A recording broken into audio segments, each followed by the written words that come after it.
Le défi que j'avais était de rationaliser comment des montagnes évidentes devant moi pouvaient être ignorées, et Dieu m'a dit que ce n'est pas en regardant la montagne que la montagne s'en va. Il a dit que c'est en engageant les secrets qui sont mis à ta disposition. Le pouvoir de déplacer la montagne est enfermé dans le secret. Si tu actives le secret, il y a quelque chose dans le secret qui est capable de s'occuper de la montagne, et cela est devenu une grande délivrance pour moi. Ainsi, quand je commence à m'occuper des montagnes, je ne me soucie plus de leur taille. J'ai découvert le secret pour s'occuper d'elles. Par exemple, si j'ai des problèmes de finances, je ne me soucie pas de combien j'ai besoin. Mon besoin peut être de 6 chiffres et plusieurs fois 6 chiffres. Ce que je fais maintenant, au lieu de contempler comment ces 6 chiffres viendront, je vais au secret qui rend l'argent disponible, et parfois je déploie l'alliance. Quand je donne une semence à quelqu'un qui représente quelque chose en Dieu, quelque chose est mobilisé parce que j'honore ce protocole, et alors ce que je cherche apparaît. Et ainsi, parfois, quand je cherche de l'argent, ce que j'épargne n'est pas suffisant. Le peu que j'ai, je le sème maintenant comme une semence. Parfois, je le dépose même sur l'autel. Au moment où cet argent touche l'eau, il y a une économie dans l'esprit qui commence à faire bouger des forces pour que l'argent vienne. Ils disent que Dieu se souviendra de toi depuis son sanctuaire. Et donc, ce que je fais maintenant, c'est que je lie la montagne au sanctuaire, et ainsi le sanctuaire et l'autel deviennent la puissance qui provoque ce que je cherche. Parfois, quand je cherche de l'argent et que l'argent ne vient pas, je vais au lieu de la prière et je commence à rappeler à Dieu certaines des choses qu'il a dites. J'ai honoré l'alliance. Tu as dit que les lieux ténébreux de la terre sont l'habitation de la cruauté et égard à l'alliance. Cela signifie que lorsque je déploie l'alliance, le pouvoir de vaincre l'habitation de la cruauté est libéré. Comment se fait-il que je paye la dîme et l'offrande, que je donne des offrandes et des semences, et que rien ne se passe? Quand je rappelle cela à Dieu, alors l'alliance est activée. Cela signifie que le pouvoir de traiter ma pauvreté est dans l'alliance, et donc tant que j'engage l'alliance, je n'ai pas besoin de prier autant pour la question financière. Il a dit: donne une part à 7 et même à 8, car tu ne sais pas quel malheur peut arriver sur la terre. Et donc ce que je fais, c'est que je répands ma semence, et alors que je répands ma semence, quand j'ai un besoin de finances, quelque part, d'une manière ou d'une autre, un mystère est engagé, certains que je ne connais même pas, et la réponse apparaît. Je suis une personne qui voyage. Je suis en Sierra Leone, je prie pour différentes personnes avec différentes orientations, avec différents systèmes de croyances.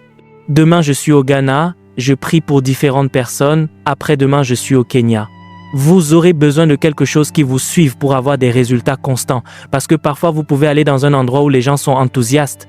Une autre fois, vous allez dans un endroit où les gens essayent de voir ce que vous voulez faire. Quand vous dites crier, ils disent pourquoi. Pendant que vous priez, ils vous regardent comme ça, d'accord, voyons ce qui va se passer. Si vous voyagez, c'est comme traverser des frontières chaque jour. Chaque jour est un nouveau jour. Les gens ne se soucient pas de ce que Dieu a fait hier, parce que ce que Dieu a fait hier n'est pas là où ils en sont. Dieu a fait quelque chose au Ghana, ils sont au Congo. Alors merci Dieu pour ce que Dieu a fait au Ghana. Ils veulent voir ce que Dieu fera au Congo. Donc, mettez votre témoignage du Ghana de côté, venez au Congo et montrez Dieu. Et pendant ce temps, ils croient que Dieu guérira les malades. Vous vous présentez maintenant, et puis ce que vous avez déployé au Congo, vous le déployez ici, ça ne marche pas. Vous avez donc besoin de beaucoup de mystères pour travailler pour vous. Et ainsi, parfois, quand vous vous tenez là, Dieu ne vous dira pas « parce que tu me crains, je me glorifierai ». Et donc, la raison pour laquelle Dieu guérira dans ce service n'est pas parce que nous sommes oints, c'est parce que vous le craignez. Parfois, quand vous vous tenez là, Dieu vous donne une parole de connaissance. Il dit, il y a quelqu'un assis à côté du microphone, du haut-parleur là-bas, il a un problème cardiaque. Au moment où vous le dites et que la personne se lève, son cœur s'ouvre maintenant. Dieu commencera à bouger. Parfois, quand vous vous tenez là, Dieu vous dira « chante cette chanson ». Vous commencerez alors à chanter la chanson. Parfois, quand vous vous tenez là, Dieu vous dira « prie en langue d'abord ». Vous serez en train de prier en langue. Ils ne sauront pas ce que vous faites. vous déployez différents mystères. Et ainsi, quand Dieu traite avec vous dans le domaine de la révérence, ce n'est pas juste parce qu'il veut vous enseigner la révérence. Cette révérence deviendra votre salut quand vous serez dans un pays différent. Quand Dieu vous enseigne comment semer des graines, cette semence n'est peut-être pas seulement pour vous faire prospérer. Cette semence pourrait être la raison pour laquelle Dieu agira là où votre foi faiblira dans une terre étrangère. Et ainsi, il y a beaucoup de mystères qui sont mis ensemble pour engendrer différentes dimensions de gloire. Et ce soir, nous voulons regarder ce qui active la puissance du Saint-Esprit. Cela signifie que si vous savez cela, la puissance du Saint-Esprit peut agir dans votre maison, car la puissance du Saint-Esprit n'est pas pour un service de miracle. La puissance du Saint-Esprit est quelque chose que nous devons porter chaque jour de notre vie afin de marcher dans une victoire constante. Parce que si cette puissance n'est pas là, la victoire ne peut pas être garantie. Avant de vous montrer comment cette puissance est activée et les dispositions de l'Écriture qui activent sa puissance, laissez-moi vous montrer deux choses. Numéro 1, comment le fait de ne pas avoir cette puissance à l'œuvre dans votre vie fait de vous un expulsé. La raison en est que Dieu n'est pas le seul à s'être présenté. Il y a d'autres esprits qui se sont également présentés. Dans Jean chapitre 10, verset 10, il a dit que le diable ne vient que pour tuer, dérober et détruire. Vous n'avez donc pas besoin de faire quoi que ce soit pour être sous attaque. La raison en est qu'un esprit s'est manifesté et que son intention est de vous détruire. Donc, la question de la puissance n'est pas pour la forme, ce n'est pas pour le luxe, c'est pour votre défense. Car que vous causiez des problèmes ou non, il y a une bataille que vous mènerez. La raison est que le diable ne vient que pour tuer, donc vous n'avez pas besoin de faire quoi que ce soit pour être sous attaque. Tant que vous êtes né, vous serez sous attaque. Donc si vous n'avez pas la puissance à l'œuvre dans votre vie au jour de la détresse, vous défaillerez. Et il est dit que si tu défailles, ce n'est pas parce que ton Dieu est faible, c'est parce que ta force est petite. Il vous dit donc que tout le monde se battra. La question est de savoir si vous réussirez ou si vous échouerez. Et cette question trouve sa réponse lorsque vous commencez à connaître et à déployer la manière de maintenir la puissance du Saint-Esprit à l'œuvre dans votre vie. Il a dit que le diable rôde comme un lion rugissant, cherchant qui il pourra dévorer. Donc le travail des démons, de la même manière que vous allez au travail chaque jour et que vous faites un travail décent pour subvenir à vos besoins, le travail des démons est de chercher des gens à tuer, est de chercher des gens à détruire. Et donc, ce que vous devez faire, c'est porter tellement de puissance que lorsqu'ils viennent, ils se conseillent eux-mêmes. N'allez pas ici, cet endroit, si vous y allez, vous perdrez. C'est pourquoi vous avez besoin de puissance, parce qu'un esprit se déplace de long en large sur la terre, cherchant qui dévorer.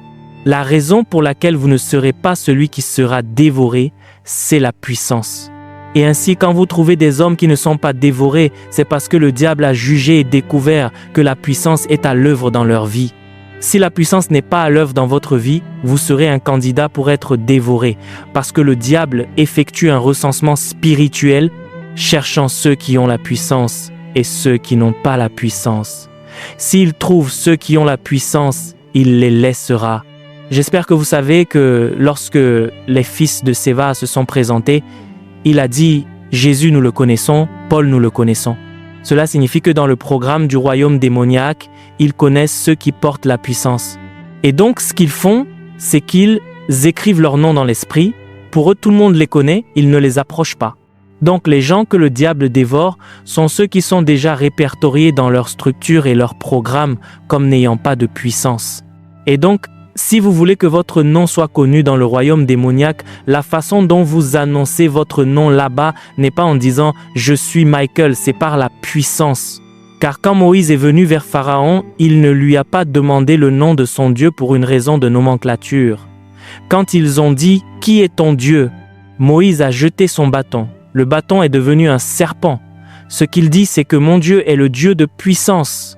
Et la façon dont le Pharaon a également répondu a été d'appeler ses sages, et eux aussi ont jeté leur bâton.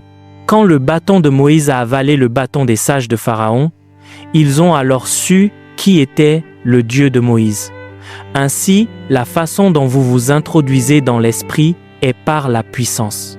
Et Moïse a fait preuve de tant de puissance qu'à un moment donné, il est devenu un dieu en Égypte. La façon dont Moïse a traité avec Pharaon est en fait la façon dont chaque homme devrait marcher.